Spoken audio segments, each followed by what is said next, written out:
नमस्कार दोस्तों, एक बार फिर से आपका स्वागत है कलाम एकेडमी के इस ऑनलाइन प्लेटफॉर्म, डिजिटल प्लेटफॉर्म के ऊपर। और आज हम बात कर रहे हैं वहां पर नरेशन की हमने पहले असर्टिव सेंटेंस को सीखा, उसके बाद में इंटरोगेटिव को सीखा, फिर हमने इंपेरेटिव को सीखा। और अब जो हमारी बारी चल रही है नरेशन या स्पीच या रिपोर्टेड स्पीच या डायरेक्ट इनडायरेक्ट स्पीच, उसमें हम बात करेंगे यहां पर अगले सेंटेंस की। और उस सेंटेंस का जो अपना नाम रहेगा, देखो पहले जो अपन ने पढ़े हैं उसी के आधार पर इस बात को आगे बढ़ाएंगे। और इसका नाम हम यहां पर क्या दे देंगे, आपका ऑप्टेटिव सेंटेंस। बताइए क्या लिखा जाएगा इसे, आपका ऑप्टेटिव सेंटेंस कहा जाएगा। ठीक है, अब ये ऑप्टेटिव जो सेंटेंस अपने पास आता है, इसमें क्या क्या मिलेगा? इसमें आपको वहां पर आशीर्वाद का भाव मिलेगा, या इस सेंटेंस के अंदर आपको वहां पर शुभकामना का भाव मिलेगा, या फिर इस सेंटेंस में आपको शाप या अभिशाप या श्राप या अभिश्राप का भाव मिलेगा। और last but not the least, सबसे महत्वपूर्ण, इसमें आपको ईश्वरीय प्रार्थना का भाव मिलेगा। ईश्वरीय प्रार्थना का भाव मिलेगा। ठीक है, अब ये जो मैनर आपके पास में आ रहा है, इस मैनर के आधार पर आपको यह पहचानना है कि मेरा ऑप्टेटिव सेंटेंस कौन सा होता है।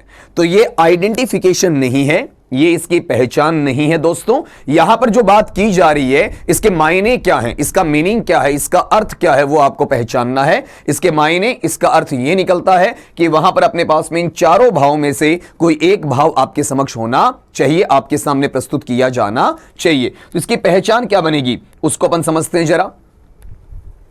मैं यहां लिख रहा हूं आपका identification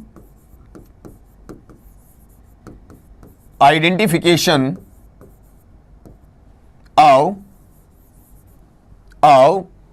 optative sentence। Identification of optative sentence। इसका मतलब यह कि ऑप्टेटिव सेंटेंस की पहचान क्या होगी। तो सबसे बढ़िया तरीका यह है कि हमारा जो सेंटेंस आपके पास में आ रहा है, वो सेंटेंस किससे शुरू होगा, आपका में से शुरू होगा। में के साथ में यहां पर क्या आ जाएगा, सेंटेंस आ जाएगा। और उसके बाद में यहां पर क्या लग जाएगा, एक्सक्लेमेटरी मार्क लग जाएगा। ठीक है, वाक्य की शुरुआत आप किससे करेंगे, में से करेंगे, फिर आपका वाक्य आ जाएगा, फिर आपका एक्सक्लेमेटरी मार्क। अब आपका एक सवाल यह होगा कि सर एक में मॉडल होता है, मॉडल ऑक्सिलियरी है, और मॉडल से शुरू होने वाला सेंटेंस क्या होता है, आपका इंटेरोगेटिव, प्रश्नवाचक होता है। तो पहला जवाब मेरा यह होगा कि इसके लास्ट में देखिए इंटेरोगेटिव मार्क या फिर मार्क ऑफ इंटेरोगेशन या क्वेश्चन मार्क नहीं है।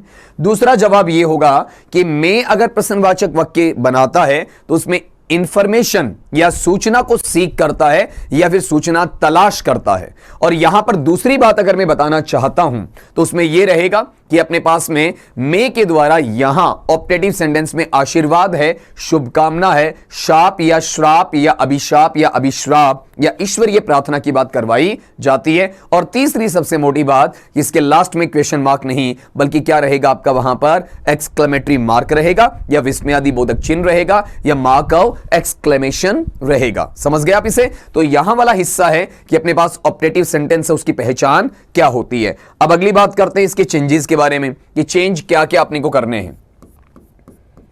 तो इसको जो पहला चेंज देना है वो चेंज अपना रहेगा रिपोर्टिंग वर्ब का चेंज। ये जो पहला चेंज आएगा, ये चेंज अपना रहेगा रिपोर्टिंग वर्ब का चेंज। अर्थात कथन कहने की क्रिया या कथन कहने की जो प्रक्रिया होती है उसका परिवर्तन क्या है, उसकी जानकारी हमें देनी है।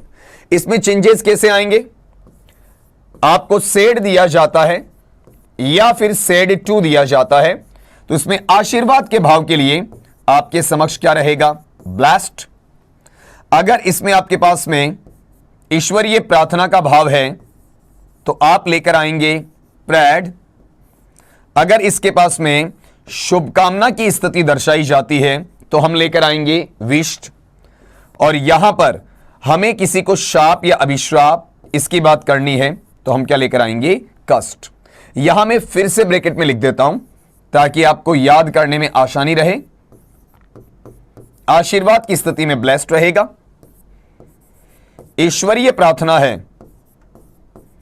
उस ईश्वरीय प्रार्थना के संदर्भ में, ईश्वरीय प्रार्थना के संदर्भ में प्रेड रहेगा। शुभकामना के स्तर पर आपका विश रहेगा। शाप या अभिशाप के स्तर पर आपका कष्ट रहेगा। ठीक है, यह अपना पहला चेंज रहेगा। जो चेंज रहेगा आपका रिपोर्टिंग वर्ब का। किसका रहेगा? रिपोर्टिंग वर्ब का। फिर अगली चीज पे चलते हैं हम। हमारे पास में इसका दूसरा चेंज सीख लीजिएगा। वो चेंज रहेगा कनेक्टर का, मतलब संयोजक शब्द का। इसमें अगला क्या बताना चाहता है कि जो आपका रिपोर्टिंग वर्ब है और उसी के साथ में आपका रिपोर्टेड स्पीच है, इन दोनों को हमें कनेक्ट करना है और इन दोनों को जोड़ने के लिए हमें क्या चाहिए? दैट। और दैट को हमेशा डिमांड किसकी रहेगी? सब्जेक्ट की। रिपोर्टिंग वर्ब या रिपोर्टेड स्पीच है, उसको क्या चाहिए? दैट चाहिए। और दैट को डिमांड किसकी रहेगी? सब्जेक्ट की रहेगी। ठीक है, फिर अगला फैक्टर लीजिएगा। तीसरा जो चेंज है, सबसे महत्वपूर्ण चेंज कह सकते हैं आपका, यह चेंज रहेगा सेंटेंस पैटर्न का। सेंटेंस पैटर्न का, सेंटेंस स्ट्रक्चर का रहेगा। और उस चेंज के अंदर हम यहां क्या लेंगे? अपने पास में सेंटेंस है, वो ऑप्टेटिव है। उस ऑप्टेटिव सेंटेंस को हमें क्या बनाना पड़ेगा? असर्टिव। और असर्टिव बनाने के मायने क्या होंगे? सबसे पहले मुझे अपना सब्जेक्ट लेकर आना पड़ेगा। उसके बाद में जो मॉडल में है उसे मैं चेंज करूंगा माइट में। और में जो अपने पास माइट बना है, मॉडल होने के नाते क्या लेगा? आपका फर्स्ट फॉर्म लेगा। उसके साथ में रिमेनिंग सेंटेंस या फिर आपका जो शेष वाक्य आता है उसे लगा दिया जाएगा। और लास्ट में यहां क्या लग जाएगा? फुल स्टॉप लग जाएगा। ठीक है, तो ये जो चेंज आ रहा है, subject plus might plus verb का first form plus remaining sentence. ठीक है, लास्ट में एक्सक्लेमेटरी मार्क की बजाय क्या आएगा? आपका फुल स्टॉप आएगा। और शुरुआत हमारी किससे हो जाएगी? आपकी सब्जेक्ट से हो जाएगी। ठीक है, अब ये जो मैनर ये आपके पास अवेलेबल हो रहा है, इस मैनर के आधार पर आप इजीली इस चीज को फाइंड आउट कर सकते हैं, इजीली इस चीज को आप प्राप्त कर सकते हैं, बता सकते हैं कि किस तरीके से, किस सलीके से ये सारी चीजें आपकी ऐड होती चल रही हैं। अब यहां पर इतना जरूर ध्यान रखना है कि मैं सिंपली ये बता दूं कि जो में आपके पास में आ रहा है, इस में को आपको कन्वर्ट करना होता है और में आपका कन्वर्ट होकर किस में चला जाएगा? माइट में चला जाएगा। और दूसरी बात यह है कि जो आपका एक्सक्लेमेटरी मार्क है या मार्क एक्सक्लेमेशन है उसे आप चेंज कर दीजिए और ये चेंज होकर किस में आ जाएगा? आपका फुल स्टॉप में आ जाएगा।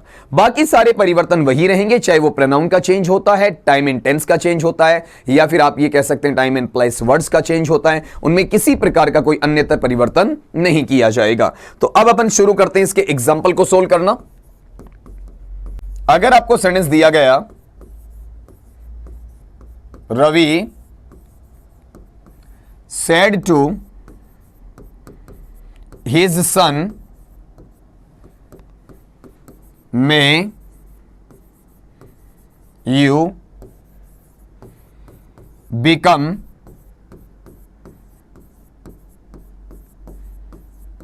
prosperous। ये लीजिए, अब इसे चेक करिएगा। अपना सबसे पहला फंक्शन ये होगा सेंटेंस को फाइंड आउट करना। ये में से शुरू हुआ, लास्ट में यहां पर क्या है? आपका विस्मयादि बोधक चिन्ह है। अब भाव भी चेक कर लीजिए। रवि ने अपने पुत्र, अपने बेटे से कहा कि तुम समृद्ध बनो, भगवान करे कि तुम एक अमीर आदमी बनो, अमीर इंसान बनो। यहां पर ये जो सेंस आ रहा है वो एक बड़े के द्वारा एक छोटे के बारे में अच्छा बोलने का भाव आ रहा है। मतलब ये पिता है, अपने बेटे को आशीर्वाद दे रहा है। इसमें आशीर्वाद या फिर शुभकामना या शाप है, इनके भावों को समझने की कोशिश कीजिएगा। अगर एक बड़ा, उम्र में जो बड़ा होता है, अनुभवी होता है आपका, और साथ में आपका ये हो सकता है कि कोई आपका ब्लड रिलेटिव भी हो सकता है, वो आपके बारे में अच्छी बात कहता है, बढ़िया बात कहता है, लेकिन उम्र में बड़ा होना चाहिए, मतलब वो आपको आशीर्वाद दे रहा है। अगर आपके बराबर वाला है, आपसे उम्र में छोटा है, ठीक, या कम अनुभवी होता है, वो आपके बारे में अच्छा कहता है, तो वह आपके लिए शुभकामना बनेगी। लेकिन चाहे उम्र में बड़ा होता है, चाहे बराबर का होता है, या फिर आपका छोटा होता है, किसी भी सेंस में अगर यह बोला जाता है कि वो आपके लिए बुरा कहता है या फिर आपका बुरा चाहता है या उसकी मंशा अच्छी नहीं है, तो ऐसी सिचुएशन के अंदर वहां पर अपना जो पार्ट रहेगा वो शाप या फिर अभिशाप का माना जाएगा। ठीक है, तो ये 3 प्रकार की स्थितियां वहां निकल कर आती हैं। तो हमें सीधा सीधा यहां पर पता चल रहा है कि रवि बड़ा है, बेटा उसका छोटा है, रवि अपने बेटे के बारे में अच्छा बोल रहा है, मतलब आशीर्वाद का भाव दे रहा है। तो इसको हम चेंज करेंगे तो हमारा सेंटेंस ये बनेगा, रवि, अब सेड टू को हमें चेंज करना पड़ेगा, तो आशीर्वाद के भाव के लिए हम इसे चेंज कर देंगे और ये चेंज होगा ब्लेस्ड हिज सन। बीच में कनेक्ट करने के लिए क्या आएगा, दैट। यू यहां कौन सा पर्सन है, सेकंड पर्सन, किसके अकॉर्डिंग चेंज होगा आपका, ऑब्जेक्ट के अकॉर्डिंग। ऑब्जेक्ट इसमें कौन सा है, सन है, तो यहां पर जो सन वाला मैं ले रहा हूं, तो ये जो सन वाला पैटर्न अपने पास में आ रहा है, इस सन को मैं किस में लेकर जाऊंगा, आपका ही में लेकर जाऊंगा। तो यहां पर ये तो ऑब्जेक्ट, लेकिन यहां तो मुझे सब्जेक्ट चाहिए, तो हिम तो नहीं ले सकता क्योंकि सब्जेक्ट चाहिए, सब्जेक्ट मेरा ही बनेगा। और फिर मे है, तो मे को मैं किस में ले आऊंगा, आपका माइट में। माइट अपने पास में मॉडल है, क्या ले लेगा, वो आपका फर्स्ट फॉर्म ले लेगा, और वो कौन सा है, बिकम। और बचा हुआ टुकड़ा अपने पास में आ जाएगा, इसे अपन कहेंगे प्रोस्पेरस, और प्रोस्पेरस का हिंदी मीनिंग होता है समृद्ध होना, और यहां एक्सक्लेमेटरी मार्क की बजाय क्या आ जाएगा, आपका फुल स्टॉप आ जाएगा। क्लैरिटी है। अब ये जो पैटर्नेबल सिचुएशन आपके पास में आ रही है, या फिर इन चीजों की सारी बात आपको जो बताई जा रही है, इन सारी सिचुएशंस के अंदर, इन सारी परिस्थितियों के अंदर एक चीज आपके मद्देनजर आपको देखनी है, वो ये कि हमारे पास सेंटेंस का पैटर्न ऑपरेटिव से असर्टिव बना है। मे माइट में गया है, मे आगे चला गया, ही पहले आ गया, एक्सक्लेमेटरी मार्क हरकर आपका फुल स्टॉप में आ गया। यहां पर आवश्यकता अनुसार ब्लेस्ड है, कस्ट है, विश्ड है या फिर प्रेड है, उनमें से ले लिया गया। अपनी एक बात बीच में रह रही है, यहां एक वर्ब फॉर्म है, एक क्रियात्मक रूप है, वो कौन सा, बिकम है। इसके तीनों फॉर्म हमें सीख लेनी चाहिए। इसका बेस फॉर्म क्या है, बिकम है। इसका पास्ट फॉर्म क्या है, बिकेम है। और इसका पास्ट पार्टिसिपल क्या है, वापिस बिकम है। यह ठीक वैसे ही बनेगा जैसे आपका कम होता है, तो यहां पर कम आ रहा है, फिर आपका केम आ रहा है, और फिर उसके बाद में क्या आएगा, कम आएगा। तो क्या बनेगा, बिकम, बिकेम, बिकम, फिर अपने पास में कम, केम और कम। इस तरीके से ये सिचुएशंस आपकी चलती बनेंगी। यहां कुल मिला के इतना ध्यान रखना है कि मेरे पास ऑपरेटिव स्ट्रक्चर है क्या, अगर वो पहचान गए तो उसे सोल्व करना आपके लिए उतना ही ज्यादा आसान हो जाएगा, किसी प्रकार की परेशानी आपको नहीं होगी। इन सारी चीजों को आप साथ साथ नोट भी करते चलेंगे ताकि आपको परेशानी आगे चलकर ना हो। आगे देखिएगा, इसमें अपना नेक्स्ट सेंटेंस ले रहे हैं, ये जो ब्लेस्ड का था इसको मैं चेंज करता हूं, और यहां मेरा एग्जांपल यहां इस तरीके से निकलेगा, नवीन said to me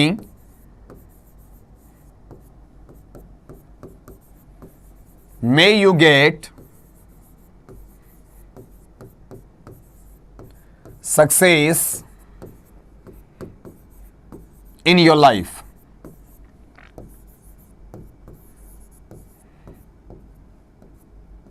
May you get success in your life. अब जरा इसको चेक करने की कोशिश कीजिएगा। यहां जो पैटर्न आपके पास में आ रहा है वो बताओ किसका है, आपका सैड टू का है। फिर बीच में जोड़ने के लिए दैट आई जाएगा, यू पहले आ जाएगा, मे बाद में चला जाएगा, बाकी चेंजेस अपन कर ही लेंगे। तो नवीन ने मुझसे कहा कि आप अपनी जिंदगी में सफलता प्राप्त करें, सफलता के नए आयाम छुएं, सफलता की नई ऊंचाइयों को छुएं। अर्थात नवीन ने मुझे क्या दिया, क्या आशीर्वाद दिया? बिल्कुल नहीं। मुझे इस सेंटेंस में कहीं पर इस बात का पता नहीं चल रहा है कि इसमें आशीर्वाद का भाव है क्या, और इसमें यह भी पता नहीं चल पा रहा कि नवीन मुझसे बड़ा है क्या। चलो आशीर्वाद तो आप अपने हिसाब से अंदाजा लगा लेते हैं, सर अच्छी बात है तो आशीर्वाद क्यों नहीं हो सकता, वहां पर तो एक क्वेश्चन मार्क लग गया, एक प्रश्नवाचक चिन्ह लग गया आपका। लेकिन यह थोड़ी पता चला कि नवीन है, उम्र में आपसे बड़ा है, इसकी कोई जानकारी आपके समक्ष नहीं आ रही है। अर्थात नवीन आपके बराबर हो सकता, आपसे छोटा हो सकता आपसे बड़ा हो, लेकिन क्लियर कट नहीं है, यह बिल्कुल स्पष्टता के साथ में आपको बताया नहीं जा रहा है। अब ऐसी स्थिति में आप इसे आशीर्वाद की बजाय किस में लेकर जाएंगे? शुभकामना में। और शुभकामना को हम क्या लिखते हैं? विष्ट लिखते हैं। क्या लिखेंगे? विष्ट लिखेंगे। तो चेंज करते हैं जरा इसे। यहां टर्म आपके पास में आता है नवीन, सेट टू किस में चला जाएगा? विष्ट, मी, बीच में कनेक्ट करने के लिए क्या रहेगा? दैट। यू यहां कौन सा पर्सन है? Second person. किसके अकॉर्डिंग चेंज होगा? ऑब्जेक्ट के। ऑब्जेक्ट बताओ कौन सा है? मी है, तो मी का सब्जेक्ट क्या बनेगा? आई बनेगा। और मे का मैं चेंज करूंगा तो बता दीजिए ये किस में आएगा? माइट में। माइट मॉडल होने के नाते क्या ले लेगा? आपका फर्स्ट टर्म कौन सा? गेट। और उसके बाद वाले हिस्से में यहां पर क्या आएगा? आपका सक्सेस। और फिर टर्म यहां पर है इन। योर कौन सा पर्सन? आपका सेकंड पर्सन है। किसके अकॉर्डिंग चेंज होगा? ऑब्जेक्ट के। ऑब्जेक्ट कौन सा? मी है। यू का योर बनाओगे तो मी का क्या बनेगा? माई। और फिर यहां पर टर्म आपके पास में आ जाएगा लाइफ। और लास्ट में एक्सक्लेमेटरी मार्क आएगा, फुल स्टॉप आएगा। फुल स्टॉप आ जाएगा। क्लैरिटी है? यानी सीधा सीधा आपने सेट टू को विस्ट में चेंज किया, सिंगल कॉमा इन्वर्टेड कॉमास को हटाकर आपने डेट लगाया, यू का आई बनाया, मे का माइट किया और योर का माई बनाया, और एक्सक्लेमेटरी मार्क की बजाय आपने फुल स्टॉप लगाया। बन गया सेंटेंस एक्यूरेट। ये सेंटेंस था अपना विस्ट का, इससे पहले वाला सेंटेंस था अपने पास में ब्लेस्ड का। दोनों कर लिए। अब अगला लेते हैं अपन सेंटेंस, और वो रहेगा हमारा कस्ट का, यानी शार्प। जैसे सेंटेंस दिया, the woman said to her neighbour, may you go to hell. अब इसका मीनिंग निकालिए जरा। उस औरत ने अपनी पड़ोसन से कहा कि तुम नरक में जाओ, तुम भाड़ में जाओ, तुम्हारे कीड़े पड़े, वगैरह वगैरह जो बोला जा सकता है। मतलब इस औरत ने अपनी पड़ोसी औरत का बुरा सोचा। पहली बात तो आप सेंटेंस को पहचानने की कोशिश करो। सेंटेंस यहां किससे शुरू हो रहा है? में से। उसके बाद में यहां पर आपका सेंटेंस आ रहा है, और लास्ट में आपके पास में क्या है? एक्सक्लेमेटरी मार्क है। ठीक है। फिर यहां पर आपको इस औरत ने पड़ोसन से कहा तो बुरा बोला। बुरा बोलने में चाहे वो बराबर का होता है, चाहे वो बड़ा होता है, चाहे वो छोटा होता है, कोई फर्क नहीं पड़ता। ठीक है। लेकिन बोला क्या है? आपका बुरा बोला है। तो ऐसी सिचुएशन में या ऐसी स्थिति के अंदर हमें क्या करना पड़ेगा? हमें मात्र एक चीज ध्यान में रखनी है, और वो ये ध्यान में रखना है आपका कौन सा फैक्टर? आपका कि भैया ये बुरा है तो मतलब कर्स है। बुरा है मतलब कर्स है। छोटा बड़ा बराबर का कोई फर्क वहां पर नहीं पड़ता है। तो इसका आंसर निकालेंगे अपन। सेंटेंस ये बनेगा, the woman cast her neighbour, जोड़ने के लिए दैट। यू सेकंड पर्सन है, ऑब्जेक्ट नेबर के अकॉर्डिंग चेंज होगा। लड़की के हिसाब से, औरत के हिसाब से यहां पर शी आ जाएगा। मे अपना चेंज होगा तो माइट में चला जाएगा। माइट मॉडल होने के नाते वर्ब का फर्स्ट फॉर्म गो ले लेगा, और फिर अगला पार्ट रहेगा टू हेल, और लास्ट में यहां पर क्या आ जाएगा? Full stop. ठीक है। तो यहां पर ये जो सिचुएशंस आपके पास में आ रही हैं, या ये स्थितियां आपके पास में आ रही हैं, इनमें सीधा सीधा थियोरेटिकल पार्ट ये बनेगा कि आपको ये भाव पहचान में आ जाना चाहिए कि मेरा भाव आशीर्वाद का है, कि शुभकामना का है, या फिर आपका शाप का है। अब क्यों ना हम ईश्वरीय प्रार्थना का एक वाक्य कर लें। अगर सेंटेंस लिखा गया,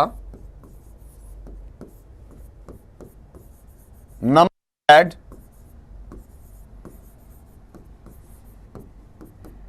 may God give you, may God give you strength to fight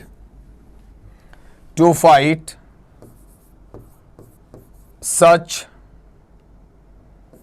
crisis। ये लीजिएगा। अब यहां पर चेक करना जरा। नमन ने यह कहा कि ईश्वर तुम्हें शक्ति प्रदान करे कि आप ऐसे संकट या आप ऐसी विपत्ति है उससे लड़े। उसे लड़कर उस पर विजय प्राप्त करें, अपनी कठिनाइयों पर विजय प्राप्त करें। कुल मिला के नमन ने ये उसे क्या किया, एक तरीके से शुभकामना भी दी है, बिल्कुल मान सकता हूं, लेकिन ईश्वर का नाम आ रहा है तो ज्यादा बेटर क्या रहेगा, आपका प्रार्थना को शो करना रहेगा। अगर मैं प्रार्थना के लिए शब्द यहां पर काम में लेता हूं तो मुझे क्या करना पड़ेगा, देखिए जरा, सेंटेंस अपना यह बनेगा नमन, फिर उसके बाद में ईश्वरीय प्रार्थना के लिए हम टर्म काम में लेंगे, वो कौन सा आएगा, प्रेड। बीच में कनेक्ट करने के लिए क्या रहेगा, दैट। सब्जेक्ट मेरे पास में कौन सा है, गॉड। मे का मैं चेंज कर दूंगा कौन सा, माइट। वर्ब का फर्स्ट फॉर्म ले लीजिए, वो कौन सा है, गिव। यू कौन सा पर्सन है, सेकंड पर्सन। ऑब्जेक्ट के अनुसार, ऑब्जेक्ट नहीं है तो मानना पड़ेगा, ये मैं आपको असर्टिव में सिखा ही चुका हूं। सबसे पहले मैं किसको मानूंगा, मी को मानूंगा। तो यहां पर मेरे पास में ऑब्जेक्ट ही तो बनकर आ रहा है, तो यहां मी वापिस आ जाएगा। अगर ये यू सब्जेक्ट बनकर आता तो आई में आता, नहीं तो ये मी में जाएगा। और फिर आगे वाले हिस्से में किसी प्रकार का चेंज मुझे दिखाई नहीं पड़ रहा है तो मैं क्या करूंगा, स्ट्रेंथ का स्ट्रेंथ लिख दूंगा, टू का टू लिख दूंगा, फाइट का फाइट लिखूंगा, और लास्ट में बचे हुए शब्दों में भी किसी प्रकार का चेंज नहीं रहेगा। तो मेरा पैटर्न बनेगा आपका सच, क्राइसिस, और लास्टली एक्सक्लेमेटरी मार्क है, उसकी बजाय मुझे क्या लगाना है, आपका फुल स्टॉप लगाना है। तो आप ये गौर करिए कि अपने पास में ईश्वर का नाम आया। अब ईश्वर का नाम आने के बाद में जो सिचुएशन आपकी बनी है, उस सिचुएशन में सीधी सीधी स्थिति क्या आई आपकी, कि आपने क्या लगाया, प्रेड। अगर आप यहां पर प्रेड की बजाय इसी सेंटेंस में विश्ड लगाते हैं तो भी सेंटेंस है वो अपने स्ट्रक्चर के आधार पर, हालांकि सिमेंटिक आधार पर थोड़ा चेंज होता है, लेकिन सिंटैक्टिक नेचर में अपनी संरचनात्मक स्थिति के अंदर किसी खास प्रकार का परिवर्तन लेकर नहीं आएगा। इजीली वही आपका स्ट्रक्चर दे देगा, वही मीनिंग भी लगभग दे देगा जो मीनिंग अगले को देना चाहिए। हां ये जरूर है, अगर आरवी में ऑब्जेक्ट दे दिया जाए, जैसे नमन सेड टू रवि कर दिया, अब वहां पर ऐसा नहीं आएगा नमन प्रेड रवि, ऐसा नहीं आ सकता। नमन प्रेड लिख दिया तो प्रेड के बाद में या तो गॉड का नाम आएगा या गॉड शब्द आएगा, लेकिन कोई इंसानी नाम नहीं आएगा, किसी मनुष्य का नाम नहीं आएगा। इसके पीछे वजह क्या है, उसे सीखने की कोशिश कीजिएगा। देखो, प्रार्थना के लिए आपके पास में दो शब्द होते हैं। एक शब्द आपका क्या होता है, रिक्वेस्ट होता है, और दूसरा शब्द जो आपके पास में होता है उसे अपन क्या कहते हैं, आपका प्रे कहते हैं। रिक्वेस्ट का हिंदी मीनिंग आप लेते हैं तो इसे भी क्या पढ़ा जाएगा, आपका प्रार्थना पढ़ा जाएगा। और जो प्रे है, अगर इसे भी आप कहते हैं तो बताओ इसे भी क्या कहा जाएगा, आपका प्रार्थना कहा जाएगा।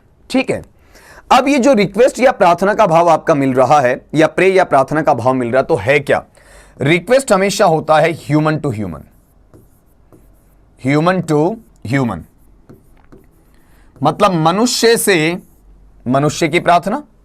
और ये जो प्रे वाला होता है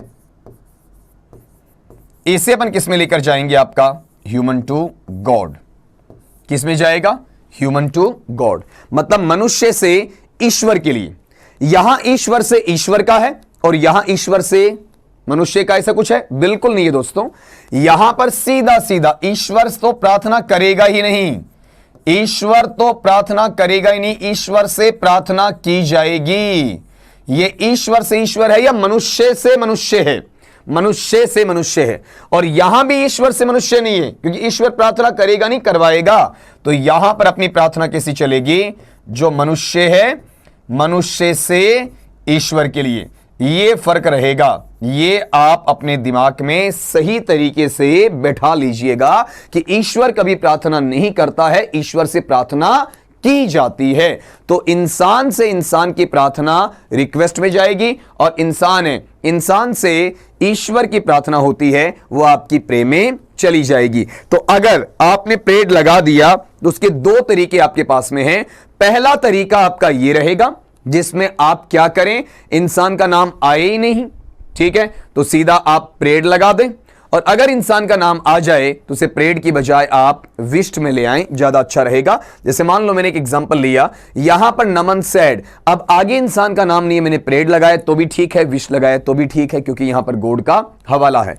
अब ऐसा होता नमन सेड टू रवि, अब उसके बाद मुझे रवि लिखना पड़ता तो मैं लिखता नमन विश्ड रवि। मैं क्या नहीं लिख सकता, नमन प्रेड रवि वहां पर नहीं लिख सकता। यह चीज आपको आसानी से समझ में आई होगी। मैं फिर रिपीट कर देता हूं कि अगर ह्यूमन से ह्यूमन, मनुष्य से मनुष्य की प्रार्थना है तो वह रिक्वेस्ट कहलाएगी। ह्यूमन टू गॉड यानी मनुष्य से ईश्वर की प्रार्थना है तो वो किस में आ जाएगी, आपकी प्रे के अंदर आ जाएगी। क्लैरिटी आई आपके समक्ष? ठीक है, अब अगले पैटर्न पे लेके चलो जरा। नेक्स्ट वाला हिस्सा यह है कि अपने पास में सेंटेंस है, सेंटेंस के अंदर कई बार ऐसा भी हो सकता है कि सेंटेंस में से शुरू ना हो, तो ये जो अपना ऑप्टेटिव सेंटेंस है, इसके स्ट्रक्चर में एक बात आपके पास में और आएगी। ऑप्टेटिव सेंटेंस में अपने पास में एक बात आपकी और आएगी, और वो बात यहां पर ये रहेगी कि अपना सेंटेंस है वो किससे शुरू हो जाएगा? Long live. किससे शुरू हो जाएगा? लॉन्ग लिव से। मैं यहां लिख रहा हूं आपका कि लॉन्ग लिव से शुरू होने वाला वाक्य, लॉन्ग लिव से शुरू होने वाला वाक्य वो किस में चला जाएगा आपका? वहां पर ऑप्टेटिव। एक एग्जांपल लेके देखते हैं किस तरीके से।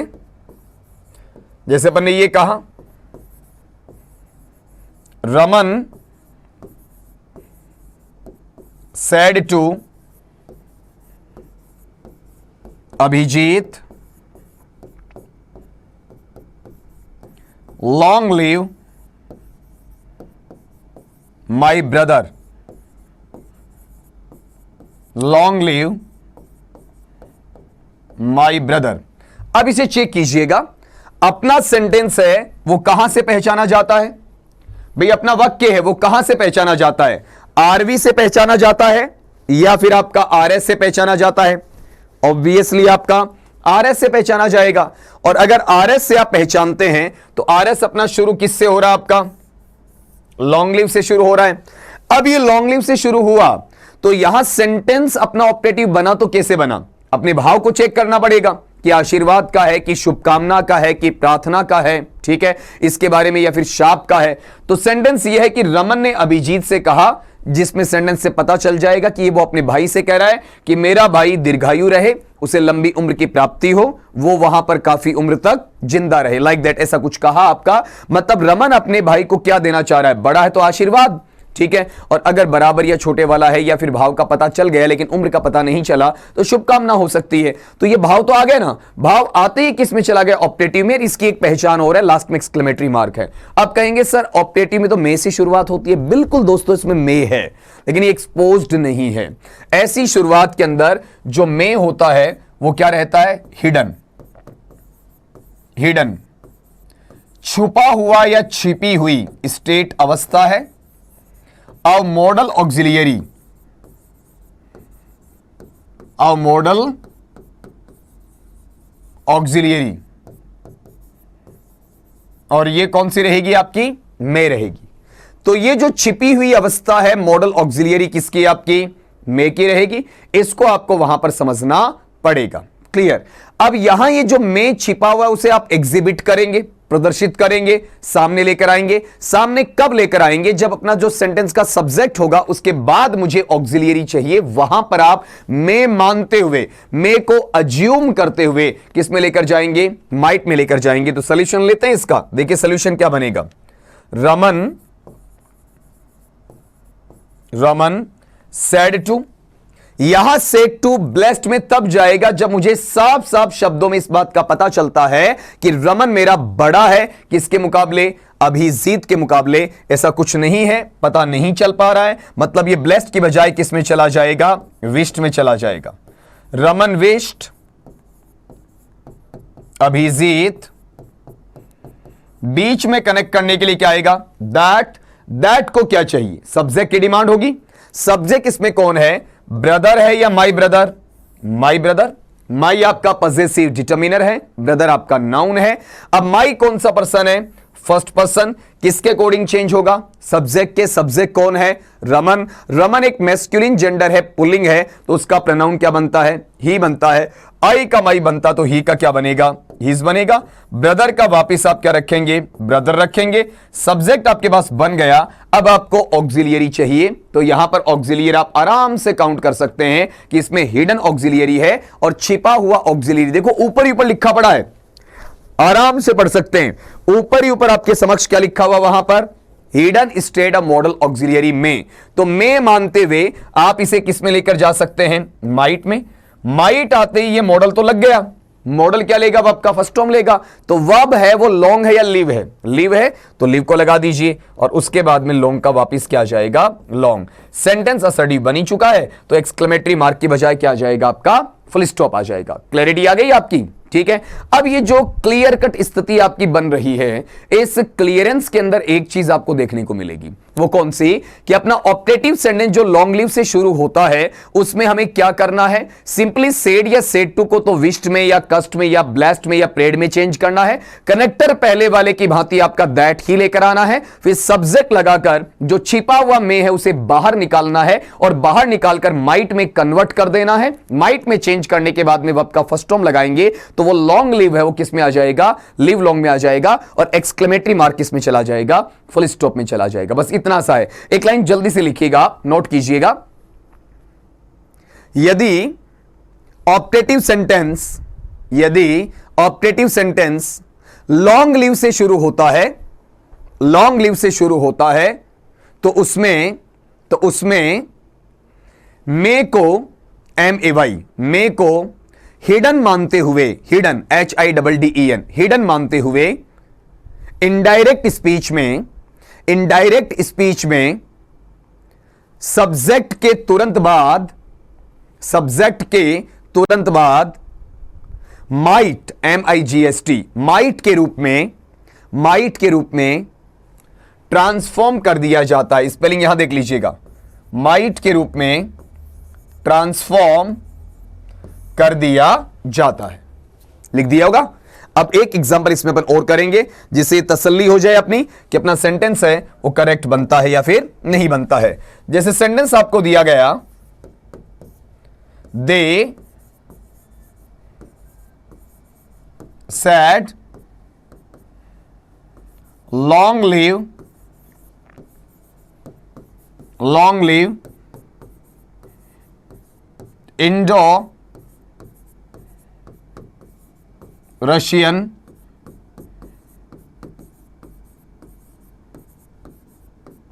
फ्रेंडशिप। उन लोगों ने यह कहा कि भारत और रूस की मित्रता कायम रहे।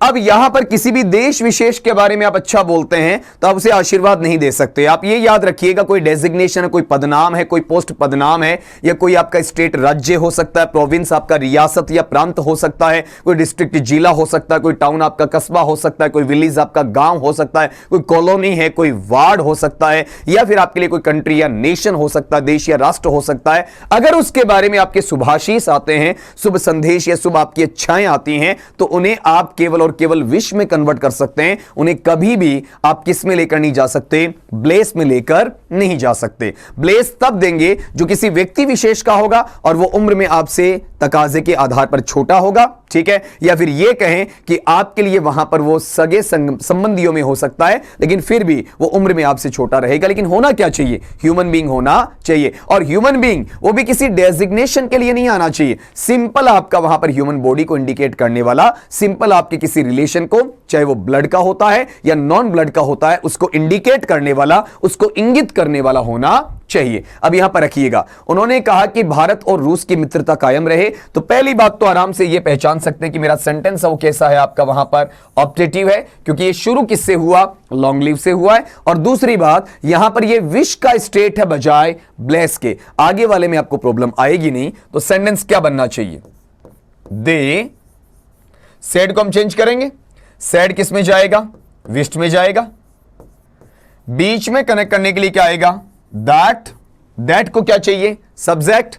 बताइए सब्जेक्ट यहां पर क्या आ रहा आपका, इंडो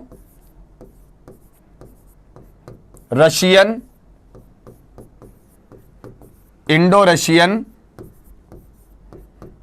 फ्रेंडशिप। उसके बाद में यहां पर अपने पास में मे जो हिडन है बाहर निकालो और मे को कहां पर ले आओ, सब्जेक्ट के बाद किसके रूप में कन्वर्ट कर दो, माइट के रूप में। अब यहां पर वर्ब का फर्स्ट फॉर्म ले लो, वो कौन सा है, लिव, और लास्टली यहां पर प्लेस कर दो कौन सा, लॉन्ग, और साथ में क्या जाएगा, फुल स्टॉप। तो अपने ऑप्टेटिव सेंटेंस है वो दो प्रकार के बनते हैं। इन दोनों का कंपैरिजन अपन देख लेते हैं, दोनों का तुलनात्मक अध्ययन वहां पर करेंगे, जिसमें आपको याद होना चाहिए कि अपने पास पहला पैटर्न किसका है, मे का, और दूसरा पैटर्न अपने पास में किसका है, आपका वहां पर लॉन्ग लिव का है। तो मैं सेंटेंस जो अपना बताना चाह रहा हूं वो यही है आपका ऑप्टेटिव, और इसका कंपैरिजन करते हैं अपन। दो स्ट्रक्चर्स के आधार पर हो जाएगा। पहला अपना स्ट्रक्चर क्या रहेगा, जो मे से शुरू होता है, साथ में आपका सेंटेंस आता है, साथ में एक्सक्लेमेटरी मार्क आ जाएगा। दूसरा जो लॉन्ग लिव से स्टार्ट होता है,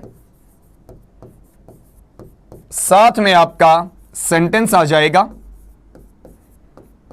और उसके बाद में आपका एक्सक्लेमेटरी मार्क आ जाएगा। एक्सक्लेमेटरी मार्क दोनों में है।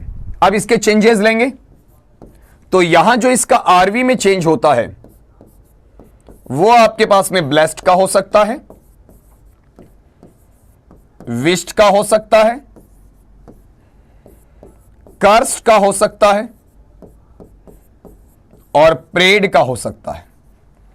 यहां पर जो आपका आरवी में चेंज होगा सेम का सेम चलेगा, मतलब आशीर्वाद के भाव के लिए ब्लेस्ड में आ जाएगा, शुभकामना के भाव के लिए आपका विश्ड में आ जाएगा, शाप के भाव के लिए आपका कष्ट में आ जाएगा, और ईश्वरीय प्रार्थना के लिए आपका प्रेड में आ जाएगा। ठीक है। दूसरी बात इसमें अपन लेंगे, वो अपना टुकड़ा किस में जाएगा, कनेक्टर में, और कनेक्टर में यहां पर क्या लग जाएगा आपका दैट। यहां पर भी दूसरा पार्ट अपन लेंगे तो वो कनेक्टर का ही है, और ये सेम ही चलेगा, कौन सा, दैट। तीसरा हिस्सा रहेगा आपका सेंटेंस का या सेंटेंस के स्ट्रक्चर का, वाक्य की संरचना का। तो इसमें आप क्या लेकर आएंगे, सब्जेक्ट लेकर आएंगे, प्लस में मे का क्या लाएंगे, माइट लाएंगे, फिर आपका रिमेनिंग पार्ट आ जाएगा या रिमेनिंग हिस्सा आ जाएगा, फुल स्टॉप आएगा। यहां पर भी मुझे किसको फॉलो करवाना है, सेंटेंस स्ट्रक्चर को ही फॉलो करवाना है, और सेंटेंस स्ट्रक्चर के अंदर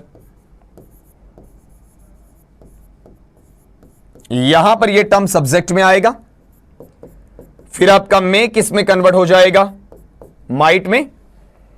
उसके बाद में आपको क्या चाहिए, लिव, लॉन्ग, और प्लस में आपका रिमेनिंग पार्ट चाहिए, रिमेनिंग पार्ट चाहिए। ये लीजिए, ये अपने पास में बातें आई हैं, इन्हें अपन चाहें तो कोट कर सकते हैं। आपका ये पहला पॉइंट, ये दूसरा पॉइंट, ये तीसरा पॉइंट, यहां पर लेते हैं तो ये पहला पॉइंट, ये दूसरा पॉइंट, और ये आपका तीसरा पॉइंट। ठीक है। तो यहां पर अपने पास में ऑप्टेटिव का जो स्ट्रक्चर आता है वो एक की बजाय कितने में जाएगा, आपका दो में जाएगा, या तो मे से शुरू हो जाएगा या लॉन्ग लिव से शुरू हो जाएगा। और दोनों के अंदर आप गौर करके देखना, दोनों का आरवी सेम तरीके से चेंज हो रहा है, दोनों का कनेक्टर सेम लग रहा है, दोनों का सेंटेंस स्ट्रक्चर उसमें खाली इतना सा फर्क है, सब्जेक्ट माइट तक तो सेम है, और माइट के बाद में यहां पर क्या मिल रहा है बताओ, आपका लिव लॉन्ग मिल रहा है, और यहां पर सीधा सीधा रिमेनिंग पार्ट आ रहा है। इसके अलावा इसमें कोई डिफरेंस नहीं है। तो दोस्तों आज की क्लास में हमने कंप्लीट किया है, किसको कंप्लीट किया, आपका ऑप्टेटिव सेंटेंस को, कि उसका डायरेक्ट से इनडायरेक्ट किस तरीके से चेंज किया जाता है। डायरेक्ट से इनडायरेक्ट टोटली आपका 5 प्रकार के वाक्यों का चेंज होता है, जिसमें से 4 हम कंप्लीट कर चुके हैं। असर्टिव कंप्लीट हो चुका है, इंटरोगेटिव कंप्लीट हो चुका है, इंपेरेटिव कंप्लीट हो चुका है, और आपका ऑप्टेटिव भी कंप्लीट हो चुका है। इसमें अपन एक शॉर्ट व्यू डालते हैं, एक हल्की सी ग्लिम्स यहां पर डाल के देखते हैं कि किस तरीके से हमने यहां पर अपने पैटर्न को सीखा है। तो अपनी जो बातें चली वो बात चली वहां पर आपका डायरेक्ट से इनडायरेक्ट के 5वें हिस्से की चली, 5वीं क्लास की, जिसे अपन नरेशन कहते हैं, स्पीच कहते हैं, रिपोर्टेड स्पीच कहते हैं, या फिर डायरेक्ट और इनडायरेक्ट स्पीच का नाम देते हैं। पहला पक्ष यह है कि ऑप्टेटिव सेंटेंस जो मुझे मिल रहा है, देखिए जरा स्क्रीन के ऊपर, किस किस का भाव देता, आपका आशीर्वाद का, या फिर शुभकामना का, या शाप का, या फिर ईश्वरीय प्रार्थना का। उसके बाद में अगली बात, इसकी पहचान क्या है, शुरू में मे आ जाएगा, प्लस में सेंटेंस आ जाएगा, प्लस में आपका वहां पर एक्सक्लेमेटरी मार्क आ जाएगा। दूसरी पहचान अब आपको बता ही चुका हूं, तो लिखने में कोई परेशानी नहीं होगी, आपको इजीली समझ में आएगा। मेरा सेंटेंस लॉन्ग लिव से शुरू हो जाए, फिर यहां पर मुझे आपका सेंटेंस दे दिया जाए और उसके साथ में आपका एक्सक्लेमेटरी मार्क लगा दिया जाए। फिर जो नेक्स्ट स्ट्रक्चर है, रिपोर्टिंग वर्ब का चेंज सेड टू या सेड, ब्लेस्ड, प्रेड, विश्ड या कस्ट में चला जाएगा।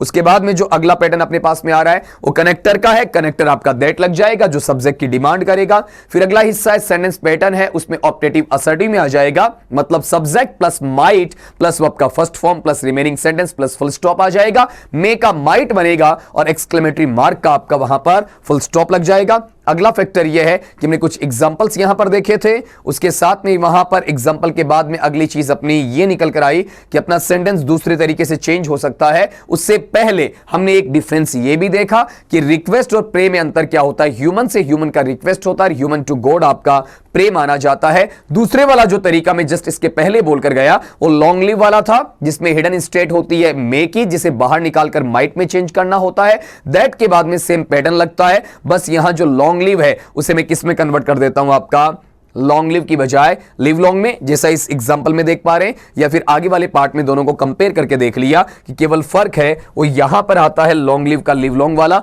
और बाकी दोनों स्थितियों में कोई खास अलग से परिवर्तन नहीं आता है। तो दोस्तों आज की कक्षा में, आज की क्लास में इतना ही। मिलते हैं जल्दी आपके नेक्स्ट लेक्चर में। सेंटेंस होगा अपना एक्सक्लेमेटरी और वहां पर खत्म करेंगे अपना टॉपिक डायरेक्ट से इनडायरेक्ट। तब तक के लिए सभी दोस्तों को हमारी टीम की तरफ से नमस्कार।